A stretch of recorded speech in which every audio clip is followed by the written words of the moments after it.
Hi friends, விடுமுறை நாட்கள்லாம் வந்துச்சு அப்படின்னா நம்ம நிறைய பேக் போடுவோம் இல்லைங்களா. அதுக்கு சிம்பிளாக ரொம்ப காஸ்ட்லியான பேக்லாம் போடணும்னு அவசியம் இல்லை. இது நம்மளுடைய ஸ்கின் கேர் ரொட்டீனில் இதை ஃபாலோ பண்ணாலே போதும்.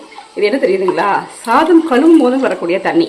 இந்த தண்ணியை எடுத்து வச்சுட்டு ஒரு பாட்டிலில் ஊற்றி வச்சுக்கிட்டு நம்ம இதை தினம் ஒரு ஃபேஸ் வாஷ் பண்ணும் போதோ அல்லது இது நம்ம எப்படி வாஷ் பண்ணோம் அப்படின்னாக்கா, இதை நல்லா முகத்து நல்லா அப்ளை பண்ணணும்.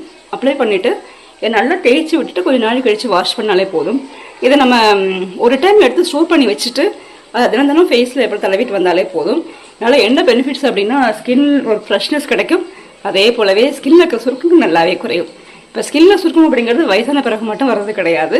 இப்போ நம்ம நிறைய பேசணும் அப்படின்னா கூட சுருக்கம் வரும் இல்லைங்களா. அதை ரெடியூஸ் பண்ணுறதுக்கு இந்த ஒரு சிம்பிள் பேக் போதும். இது பேர் பேக் இல்லை, ரைஸ் வாட்டர்னு சொல்லுவாங்க. இது கடைகளிலும் கிடைக்குது. நம்ம வீட்டிலேயே ப்ரிப்பேர் பண்ணி வச்சுட்டு நம்ம தினம் ஃபேஸ் வாஷ் பண்ணும்போது இதை நம்ம எப்படி சும்மாவே சாதாரண டைம் கூட அப்ளை பண்ணிக்கலாம். ஃப்ரெண்ட்ஸ், இதை ட்ரை பண்ணுங்கள்.